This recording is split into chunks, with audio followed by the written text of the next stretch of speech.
Hello, students. Good morning to all of you. I hope you will be fine at home. I welcome you all in this lecture. And one thing I want to tell you that the power system instrumentation is the subject name, and the code as per our university curriculum is EE311. Means it is in the third year, fifth semester, and the unit which we are going it is unit number three, and it is the last lecture of unit number three. And I took this topic basically. I take this topic today. Why? Because this is the basic thing, that is the operation amplifier.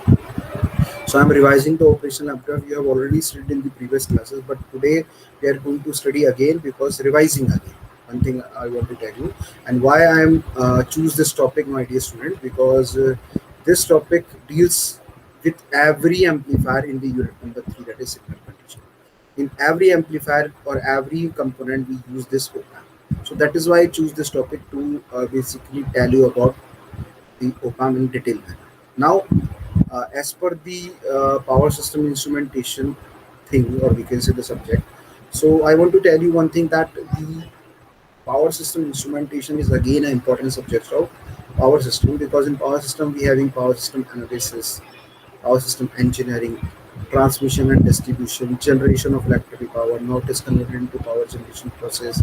So many we can say the thing, from starting from generation, then transmission. Because if I'm talking about the generation, my dear student, so we having so many generating stations, that we can say. And generation means basically what we are doing in the generation. In generation, or we can say the energy conservation law, we are basically applying that law, that states that neither energy be created or nor be destroyed. It can be transformed from one form to another. It means we can transmit from one form to another. Though in this generation process, basically what we are doing, we are converting the mechanical power into the electrical power. Okay. First, for example, if I'm talking about the thermal power station, so in thermal power station, what we do, basically in thermal power station, we use the heat. Thermal means temperature. Basically, we are talking about the heat. What we do, we basically heat up the water with the help of coal in thermal, that is coal thermal power plant. And in a boiler, we having this facility. In that boiler, we basically boiled up or heat up that water and convert into the steam. That steam is very hot, and that is why it is evaporated. Because the water evaporated and converted into steam. That steam having the kinetic energy. So through that kinetic energy, basically we rotate the turbine. That turbine is basically the mechanical power. Basically, the kinetic energy is converted into the mechanical energy, and we use alternator, that is the machine point, which convert that mechanical energy of turbine into the electrical energy. So that is the concept we are using. In hydro, we using the water energy, water kinetic energy, that is 1 upon 2 mh square instead of 1 upon 2 mv square, mass and velocity, mass and hydro energy basically h. So 1 upon 2 mh square. So in that, basically we again having a pan stroke, then turbine, then alternator. So similar to this, nuclear is also there, but in nuclear reaction we use nuclear reaction, basically uranium 235 plutonium, to basically obtain their basically gain their heat, and use that heat to boil up the water, heat up the water. So I hope you understand this all. And in gas, we do the same thing as per the steam, or we can say the thermal power plant.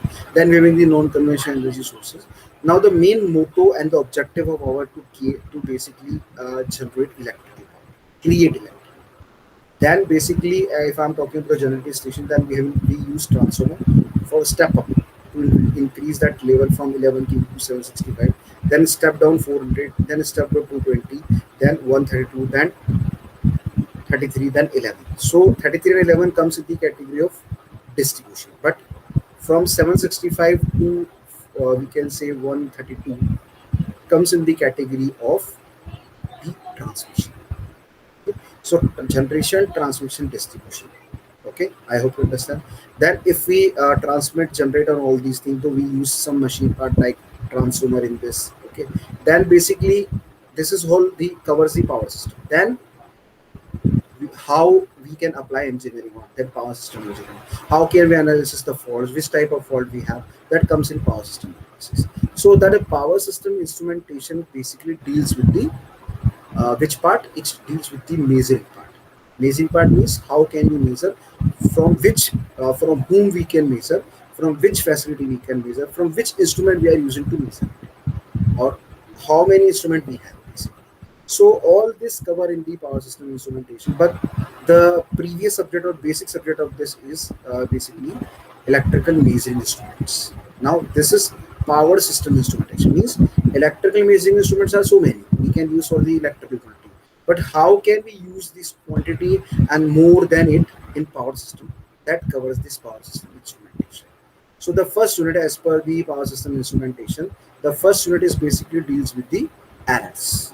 Now, if I'm talking about the instrument, my dear student, so in this instrument we having so many types of error: parallax error, instrumental error, random error, cross error, environmental error, so many errors. Then we having the accuracy. The accuracy word came from accurate, means exact reading. But if I am not getting the exact reading, so we take precise reading. For example, the reading which we want is 5 ampere in the ammeter, but now I am getting 4.8, 4.7, 4.6, 4.5, 4.7, 4.8. So many readings. 4.8, 4.9 means 8 readings are it. So nearer to 5 is 4.9, but I am getting 8 readings. So what I have to do? I have to take the average of it. Means 8 readings addition and divide by the 8. That is mean, average. So we take average, and we can basically draw a graph that is known as curve, Gaussian curve. So we make a Gaussian curve, then take a mean, middle point. If there will be deviation of reading from mean, how much the deviation we can calculate. Then take average out of that deviation, that is average deviation. Then take standard deviation, then variance. So many things we have studied in the unit number 1. Basically, why we studied? Because if we are talking about the we can say the instrument, so instrument having the error, if I don't know that what is my strength, what is my weakness, so I can't success in the future. I can't get success in future, because I don't know that what is my weakness, what is my strength. So if I identify my weakness and strength, so it is easy for me to do the work in which manner I want to do, and which work is suitable for me to do, basically to uh, do in my manner. Okay, so that is the thing. So first unit deals with the errors. Now the second unit is totally deals with the that instrument which basically we can say element, device, or particle, or system element. We can say the medium path, or we can say the intermediate element, which is used to convert one form of energy to the another form. Okay, and the one form is should be physical quantity. Should be physical quantity. Physical quantity means pressure, displacement, mechanical energy, chemical, acoustic. Okay, we can say temperature.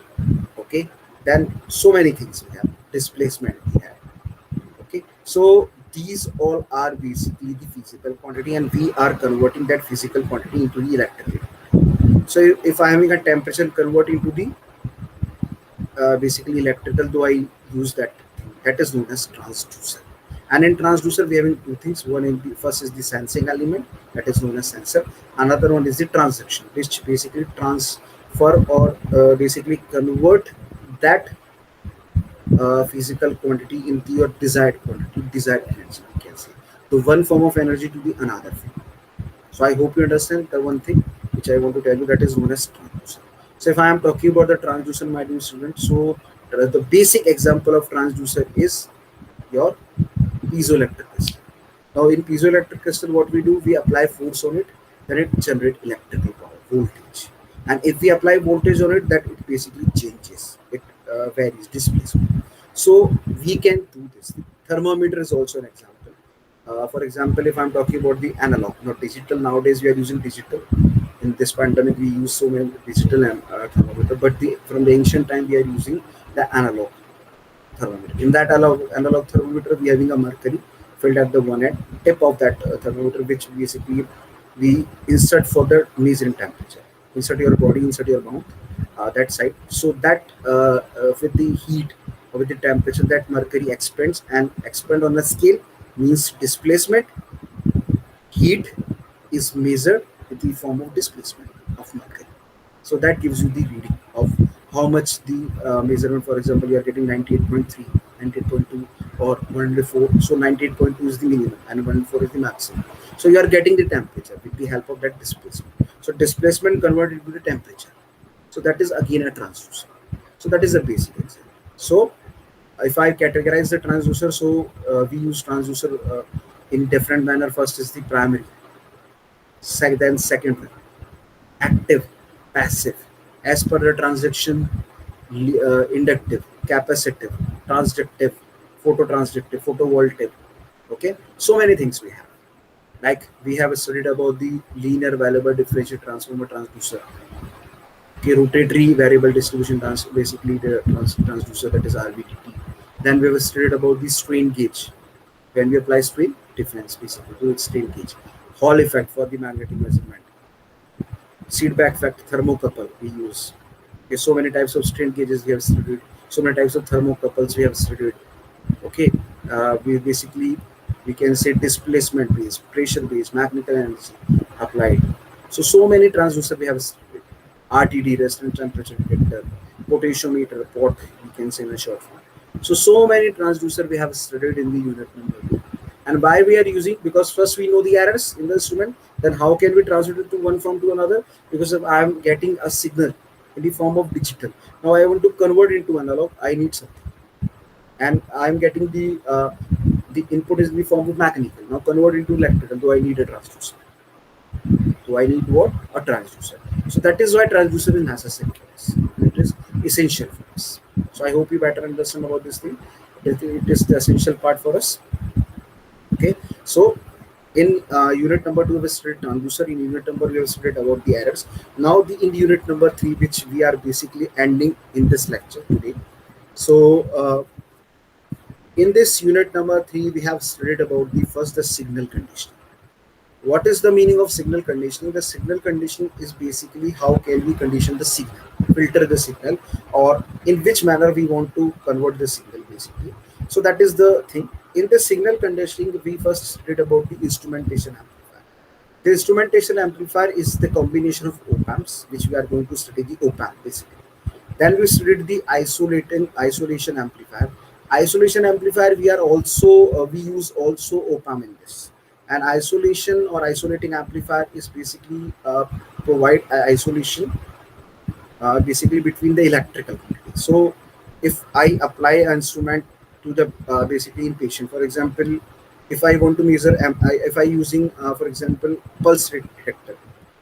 Okay, so in this pulse rate detector we need a current, we need electrical supply.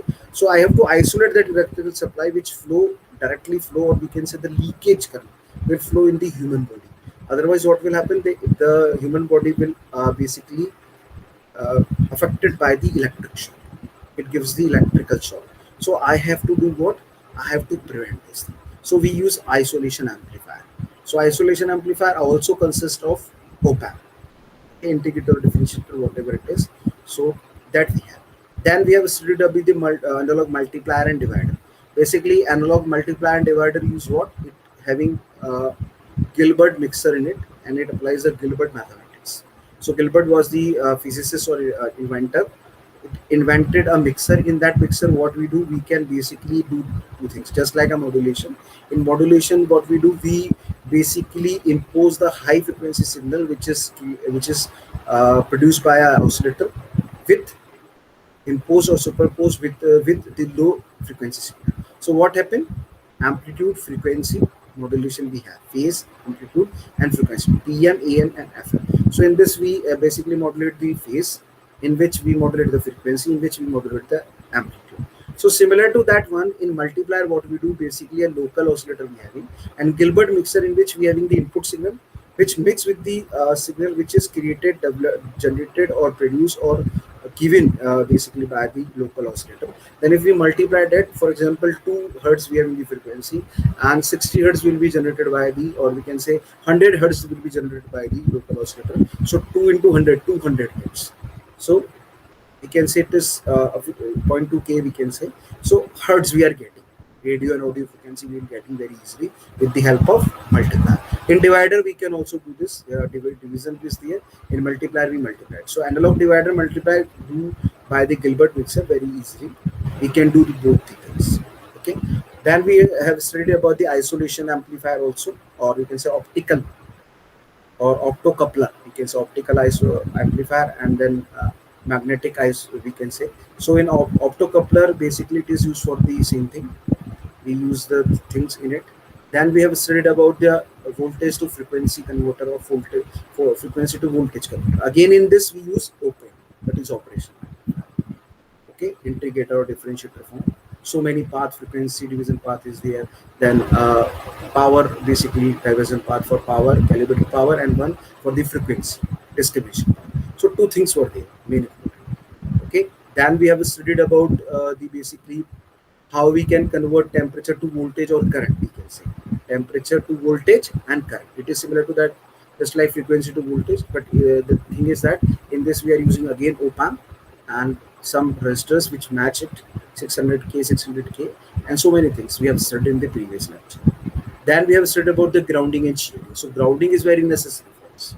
We have to ground because we have to prevent from electric short. That is very necessary to us. So grounding is there. We make multi-point or single point. So single point, all the instruments having the grounding and connected at a single point. Okay. And if I'm talking about the multi-point means we can say if having nine instruments, to one having another, two another, three another, four another, five another, six another, seven another, eight another, and nine.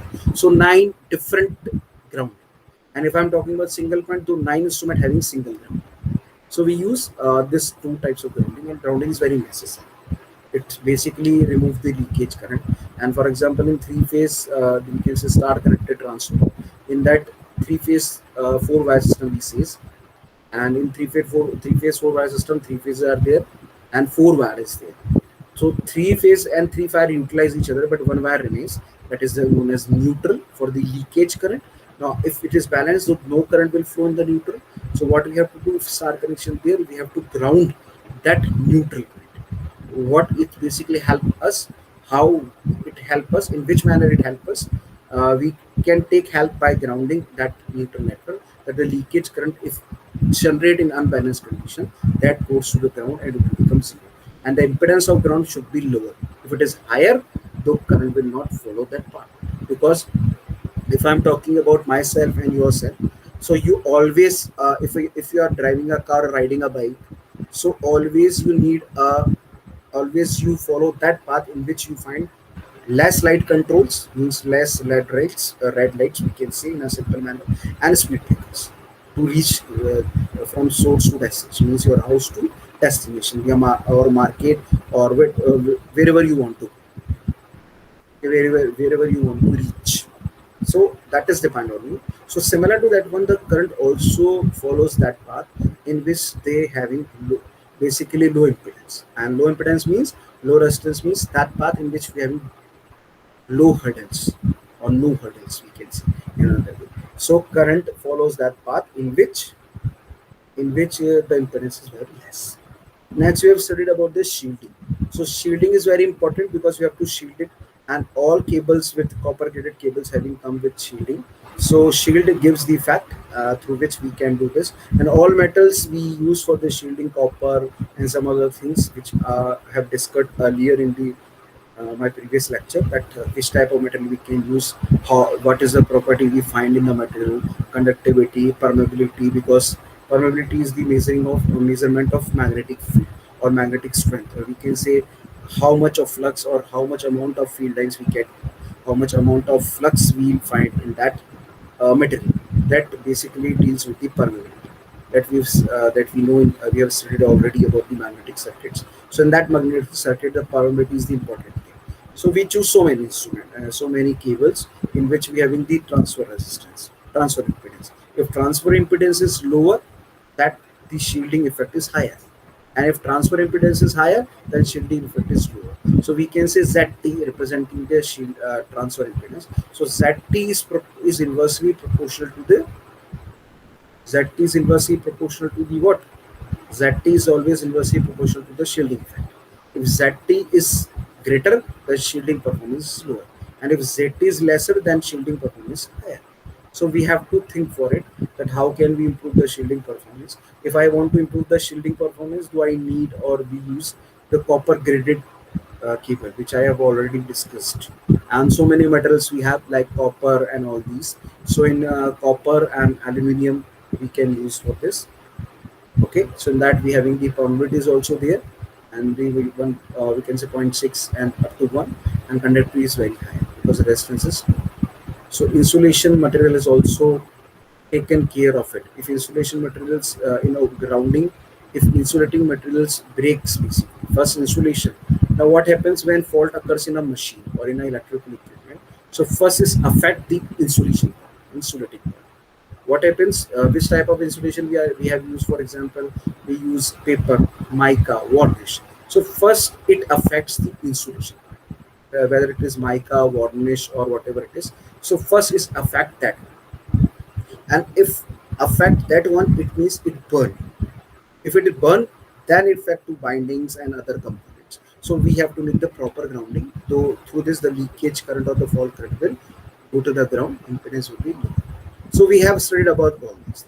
Now, as per my today's lecture, what I am going to tell you is basically I am revising the thing. I am revising means I am telling you about the operational amplifier, their functions.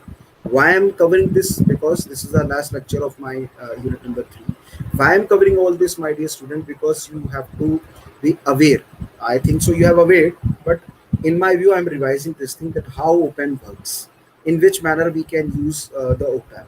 Through OPAM, we can do what we can do different works. We can perform so many operations with the help of operational amplifier. So in a short form, we always used to say OPAM, okay, and it is basically the full form is operational amplifier.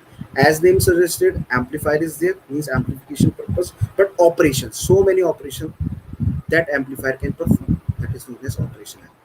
So in this lecture, what I want to tell you basically, the my objective to deliver this lecture to you, my dear student, is first have the learner, means students, to understand the basics of operational amplifier known as op-amp. Op, op is for the operational, amp for the amplifier.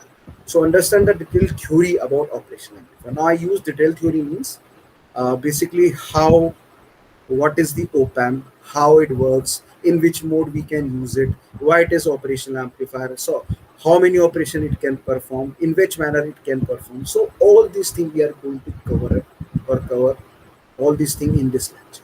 So that is my objective, because if I am delivering a lecture to you, my dear student, so there will be some object. Why I am delivering to you? Because if I am delivering to you, my dear student, so there will be some motive. I want one thing, that you have to be able to understand, to learn the thing very easy and easy. So that is why I choose this topic again, that is OPAM. Now moving forward, what is OPAM? Now it is look like this: 8-pin structure of IC, 8-pin structure of ITC. It is what an OPAM looks like to a layperson. Layperson means that we can say non-technical person, a simple person who only heard the name before, that is OPAM. How it look like? So it look like a IC having a 8 lakhs. It looked like a IC, that is integrated circuit, and having the 8 legs, or we can say 8 pins, and the IC number is 741. So later on I'll tell you what is the IC number and what is it. So what is OPAM? An operational amplifier is an integrated circuit. It is IC, integrated circuit. In short form, we used to say IC, but the full form is integrated circuit, that uses external voltage to amplify the input through a very high. That uses the external voltage to amplify the input which already given to it, basically applied to it. So what we have to do, it uses the external voltage to amplify the input, its input which given to it, through a very high gain, through a very high gain.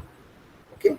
Now what an op-amp looks like to a layperson. Now see here, it is a op-amp. Now count the legs: 1, 2, 3, 4, 5, 6, 7, 8. So it is a AC. It is a IC, basically integrated circuit, and having a how many legs? 8 legs. So 8-pin structure, we can say the IC, that is 8-pin IC, is known as it's basically the integrated circuit, and it is an op-amp.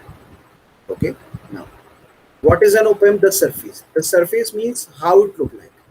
What an op-amp would look like to an engineer, means you are becoming an engineer, my dear student. So you have to know that how it look like. If I'm talking about the layperson, though, it look like simply like this, and it basically integrated circuit uses external voltage to amplify the input through a very high gain. output upon input, that is gain. So very high gain, it basically amplify the input. Okay, if and takes the external voltage to do this, so to cover the work, basically do the work in this manner. So it is look like op-amp look like to a layperson. Now what is an op-amp? Op-amp on the basis of surface look like to an engineer, it is a 8 pin structure, 8 pin IC, 741.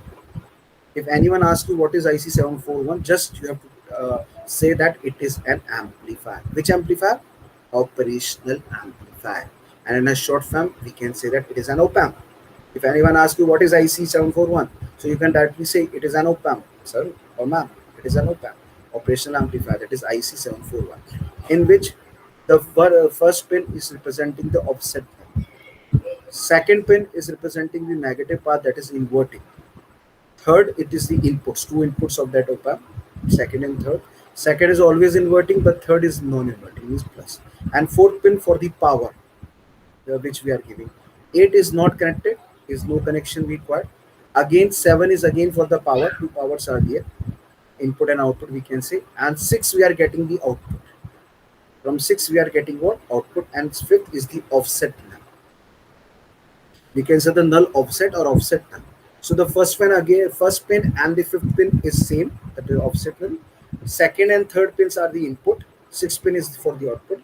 In sixth pin, in the second number pin is basically for the inverting input, and third number pin is for the non-inverting input, and 4 and 7 is for the power input and output we can say, and 8 is not connection, no connection. So it does look like this. It is a triangular structure. See here. So we always make a triangular structure like this for representation an op-amp in a circuit, or in a, basically we have already studied about the instrumentational amplifier and all these amplifiers. So in that we use this op-amp in this manner.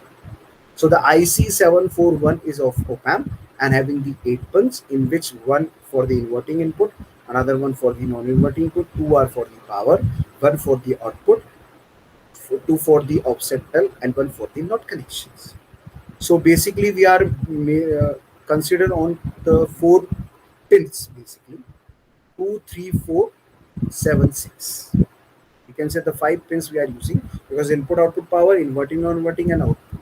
And another one is for the offset null, not connection, and the same thing is we have. Okay, so we can say the 6 pins are utilized here. So this is all about the op-amp IC on the surface. Now, what is an op-amp? The inside. If I'm talking about the inside, my dear student, so how it works basically. First, if layperson asks you that is IC 8 pins, engineer know 8 pins. What are the 8 pins? Details are given to here. Invert, offset null, inverting, non-inverting, power, not connected, power, output, and offset null. Okay.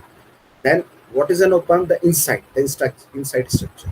The actual count varies, but an op-amp contains several transistors. It contains the electronic components, transistor, resistors, and a few capacitors and diodes. Means it is a combination of 4 things: BJT or transistors, resistors, capacitors, and diodes. Okay. So for simplicity, an op-amp is often depicted as, for simplicity, if I want to identify that how it look like this. So the inside matter is basically, it consists of resistors, transistors, capacitors, and diodes. But how it look like this, now it is depicted here. Now we having this structure in which the inverting input is here, that is the pin number 2, non-inverting the pin number 3. We having the 2 power supplies, negative or positive, we can say input or output. Okay, then we having the output here. Okay, so 6 pins are utilized here. See, 2, 3, 4, 7, and 6. Okay, so similar to this, we can represent an op-amp like this. So the 6 pins are very useful, but it is a 8 pin structure. It is what? A 8 pin structure. It is a 8 pin structure, but in this we can say how many pins are utilizing? 5 pins are utilizing, or we can say the 6 pins are utilizing. But another one we can say 5 pins are utilizing, 1, 2, 3, 4, 5, and 3 pins are remaining. Sometimes we can use the another pin, but offset null remaining, offset null, and then when we having the not connected. So out of 8 we are using 5 pins: inverting input, non-inverting input, second and third pin, then we having the power, positive and negative, then we having the output. So I hope you understand. It is look like this. Now mathematics of the op-amp. Which mathematics or what mathematics we are using? That is the simple thing. The gain of the op-amp itself is calculated as V out. Now we are getting the output here. So that is the V out here. Then we having the addition of two inputs in the division, means output upon input. That is written here. Output upon input. The gain of the op-amp itself is calculated as G is equals to V out, that is the output, upon V plus non-inverting mode minus inverting. Okay, so that is the maximum output is the power supply voltage. The maximum output will get the what power supply we are giving, that is the power supply voltage is the output maximum. Okay, when used in a circuit, the gain of the circuit as opposed to open component is as opposed to the open component. But if I'm talking about the when used in a circuit, the gain is V out upon V in. But instead, if I'm talking about the op-amp, the gain will be V out upon V inverting minus V non-inverting minus V inverting inputs. You can say written here this thing. But if I am talking about the user when used in a circuit, the gain of the circuit as opposed to the op-amp component is V out upon V in. So I hope you understand. Op-amp characteristic. If I am talking about the op-amp characteristic, my dear student, so that is the inverting input and non-inverting input, input resistance, output resistance, input we having the diode or you can say it's a VS source, negative voltage, positive voltage, and output. So the open loop gain, we can say output upon input or output upon non-inverting minus inverting inputs, we can say. So the open loop gain G is typically over 9,000, but closed loop gain is much smaller. Now if I'm talking about open loop, no feedback, no looping, means open loop, directly input and output, then we having the typical over 9,000 the gain. But closed loop gain is much smaller.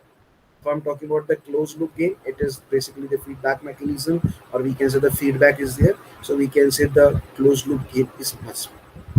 Now R in is very small, large, that is mega ohm or larger, and R out is small, that is 75 ohm or small. So it is the basic requirement or condition for best amplification process or purpose.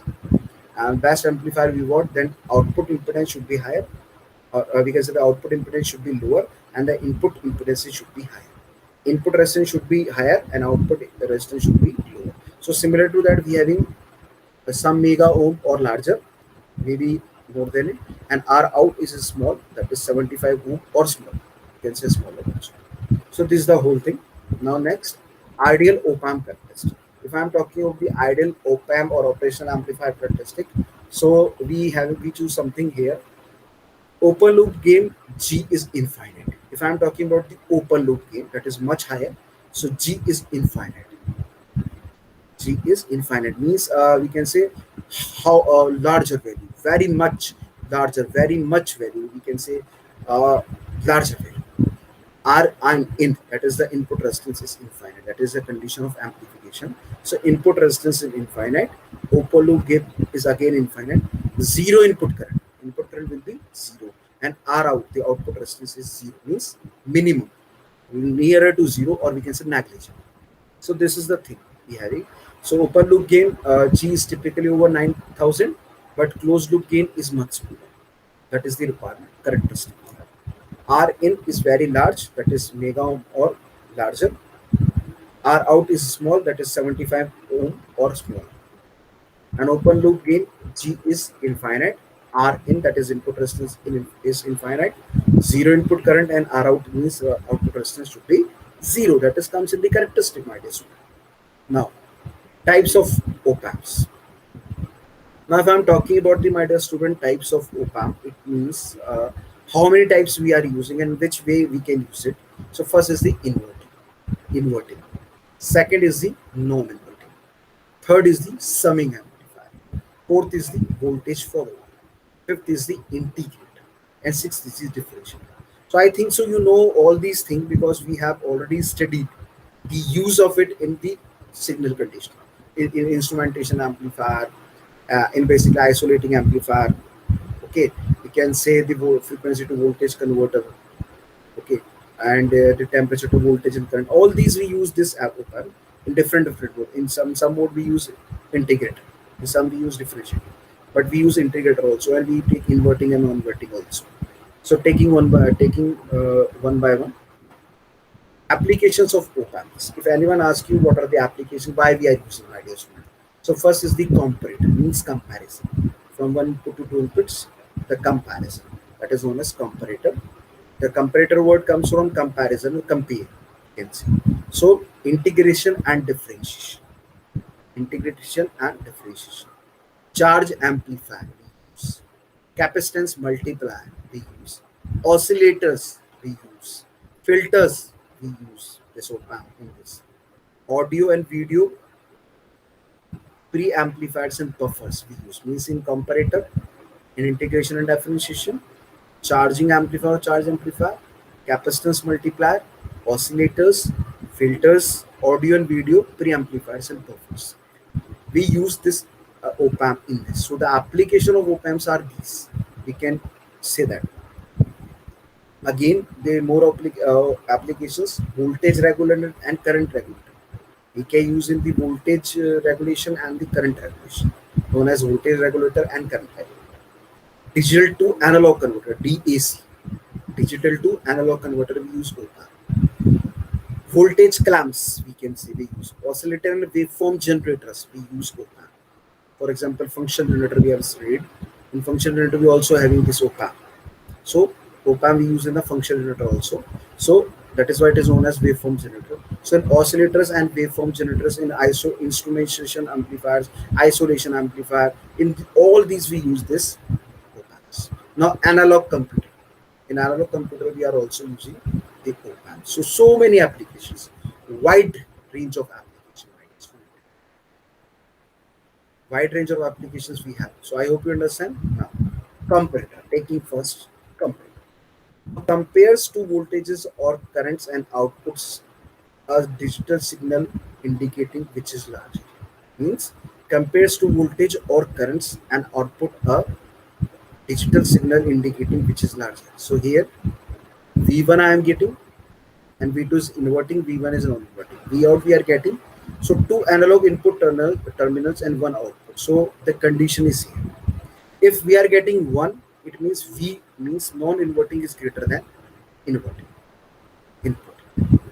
V naught is 0. If V non-inverting, that input, is less than V inverting, we can say V naught having the one value when inverting input is less than the non-inverting input, that is in the form of voltage or current. V naught, it will be 0 when the inverting input is higher compared to the non-inverting input voltage or current. Okay? So the op-amp's output voltage is limited by the supply voltage, as I earlier told you. This is comparator. Integration or integrator. In this integrator, what we do basically performs the mathematical operation of integration. How it performs? It performs the mathematical operation of integration. So here the output equation, that is V out T1, V out T naught minus 1 by RC, T naught to T1, V in T, when E, that is input voltage of T into dt. So what we use here, basically one input is grounded and another one we having the input with free resistance. Then we having the feedback capacitor here, and then we are getting the output. So basically what we do basically in this, so the output signal is determined by the length of a time a voltage is present. So the output signal is determined by the length of a time of a voltage is present at its input, as the current through the feedback loop, that is your feedback loop. What is the feedback loop? This is the feedback loop, we can say the feedback mechanism. So as the current through the feedback loop charges or discharges, the capacitor as required negative feedback occurs through the capacitor. So we'll get the output like this, R by C, T naught to T1, that is V in. So difference, basically we are getting the difference. What we are getting? The difference at the output. So V out T naught 0 is the difference between 1 minus 1 by RC, the combination of these two, and we are having the V input T dt with basically integrate with with the limit of t naught to t1, minimum time to the maximum. So in this we are getting what? Feedback current representing IF, input current representing IM. So that is the equation of integrator, and we can also take the integration. So this is also known as integrator, which we use in so many amplifiers. We have studied in the signal conditioning. Now differentiation. So in this differentiation, what we use a feedback resistor here and one ground resistor is also here. So we can write like this. Now see here. The amplifier amplifies the difference between two voltage but does not amplify the particular voltage. Amplifies the difference between two voltages but does not amplify the particular voltages, and we get here R1 and R2 here, and V out is equals to ED, the gain, V input non-inverting minus V input inverting plus AC, we are getting V input inverting plus V input non-inverting plus V input inverting upon 2. So we are getting the reference. So AC is the common mode gain of the amplifier, V out upon V plus in minus V minus in.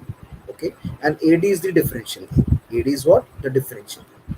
So the used to null out noise or bias voltages that appears at both inputs, a low common mode gain is usually desired.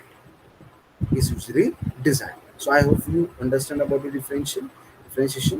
Now moving forward, differential and common gain. The first is differential, then the common gain. Differential gain we can represent like this. Now we are having the different input V2 and V1. With common gain we can write what? 1 upon 2 R3. We can say this R3 upon R1 plus R3 into R4 plus R2 upon R2 plus R4 upon R2. So this is the whole thing. And we can say the mode gain, if I want to take, that is ACM is equals to V out upon VC, common gain. And ACM is equals to R3 by R1 plus R3, R4 plus R2, R2 minus R4 by R2. So that is the differential, or we can say differential and common gain. We can get all these. Now charge amplifier. In charge amplifier we use capacitor similar to that your integrator. Now constructed using op-amp with a feedback capacitor. We are using the charge amplifier just transfer the input charge to the another reference capacitor and produce an output voltage equal to the voltage across the reference. Basically input charges to the another reference charges and produces an output voltage equal to the voltage across the reference capacitor. So here we have the input, one is grounded, that is in non-inverting. Inverting we have the input resistance, then the current is feedback, capacitor is there, and output. So that is behaving like a charge amplifier because charge is stored in a capacitor, though we can take as a charge output. So it is known as the charge amplifier. Though the circuit act as a charge to voltage converter, you can say the input impedance of the circuit is almost zero. So consider using op-amps with a feedback capacitor as shown in the figure here. Feedback current is also flowing in it, charging the capacitor. The charge amplifier just transfer the input charge to another reference, one form to another reference capacitor, and produce an output voltage here equal to the voltage across the reference capacitor. This voltage across this voltage having the VC, we are getting at the output. That is the capacitor which we are using for the feedback mechanism or feedback thing. So the capacitor acts as a charge to voltage converter. The input impedance of the circuit is almost zero. It is almost what, my dear student? Almost zero. Now capacitance multiplier, if I am using. Now uses an amplifier to make a capacitor function like a capacitor that is much large. So it is an op-amp we are using. In this we are using R2, R1 and C. That's capacitor, and V1 is there, V0 is there. So use a capacitance multiplier in such a way that multiple small physical capacitances are combined in an integrated circuit technology. In a IC technology, we can say that op-amp IC74V. So in integrated circuit technology, IC technology, to yield a large overall capacitance, to take out or yield a large overall capacitance we have. The aim is often to multiply the original capacitance value hundreds and thousands of times. It increases the value up to which time? 100,000, my dear student. So I hope you understand 100,000. So it is shown here R1, R2, V0, C1 an op-amp. Now oscillators, we can use in the oscillators also. How we are using? Produces a repetitive oscillating electronic signal, often a sine wave or a square wave, which wave you want. Convert direct current from a power supply to an alternating current signal, like this C and R we are using. So filter component, then inputs inverting and non-inverting, inverting and non-inverting, then output resistance we are getting. So it behave like an oscillator. Okay, so it contains an energy storing element, capacitor, or more rarely an inductor. More rarely, sometimes you use an inductor also. So I hope you understand this thing. That is the oscillator. This is the capacitance multiplier. Then we have the oscillators. We can name. Then basically, I'm going to again to the applications. Application of op-amps, comparator, integration and differentiation, charge amplifier, capacitance multiplier, oscillators, filters, audio and video preamplifiers and buffers, voltage regulator and current regulator, can say digital to analog converter, voltage clamps, oscillators and waveform generators, analog computer we have. So many things we are having, though these are the applications. This we have studied. Now, uh, related to this, basically some multiple choice questions are here for you, my dear student. A differential amplifier. What is a differential amplifier? Is a part of an op-amp, has one input and one output, has two outputs, both A and B. Means it is a part of an op-amp and has a one input and one output. You can say both A and B. The option is both A and B. That is D. When a differential amplifier is operated single-ended, the value is the output is ground, one input is ground, and the signal is applied to other. Both inputs are connected together. The output is non-inverted. So the option is B, that is one input is grounded and signal is applied to the other. In differential mode, opposite polarity signals are applied to the inputs. The gain is 1. The output are of different amplitudes. Only one supply voltage is used. So the thing is that opposite polarity signals are applied to the inputs we are using. Now in the common mode, both inputs are grounded, the outputs are connected together, and identical signal appears on the both the inputs. So that is the option C. An identical signal appears on the both the inputs. The output signals are in the phase. So the option is C.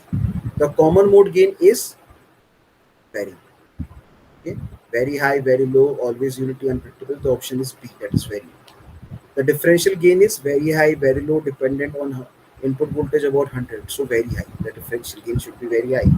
With 0 volts on both inputs, an op-amp ideally should have an output equal to positive supply voltage, equal to negative supply voltage, equal to 0, equal to C. So option is equal to 0 because both having 0. So 0 minus 0, 0 plus 0, we are getting 0. Okay.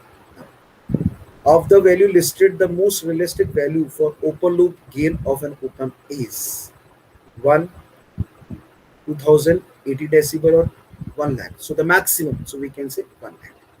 That is option D. For an op-amp with negative feedback, the output is.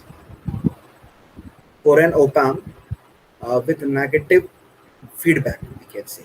For an op-amp with negative feedback, the output is equal to the input, increase, feedback to the inverting input, feedback to the non-inverting input. So we can say negative feedback if I am applying to feedback to the inverting input. It is the option number C. Now find the output voltage in ideal op-amp if V1 and V2 are the two input voltages. So V0 is equals to V1 minus V2. V0 is equals to A, that is gain into V1 minus V2. V0 is equals to A, V1 plus V2. V0 is equals to V1 into V2. So for A and D is not the options. C we can see, but here plus sign is there. So the option is B because inverting and non-inverting. So we can say minus sign. So the option B is correct. That is V0 is equals to A into V1 minus V2. So this is all about the multiple choice question on the lecture which I delivered to you today, my dear student. Now these are the reference books. So Electronics Measuring Instrument is a good book, A.K. Sani. A.S. Morris is also a very good book. You can just go through the op-amps, understand the op-amps. Electrical Measurement and Measuring Instrument by Rajiv Prasad Khanna. Prasad Khanna publishers. So these all three books are very good. Some more books are available, but I took some material from these books. So these books having a very good content. You can just refer these books. Very good content they have in it. And I took some material from these books. So I hope you understand about this thing, the lecture that is about the op amp. So this is all about from my side. Thank you for listening, my dear student. I hope you understand about this lecture. That what is an op amp, how it look like this for an engineer, for a layman. So how did it take place, how it looks basically. So this is all about the op amp, the applications in which mode we are using. So this is all about from my side. I hope you understand, my dear student.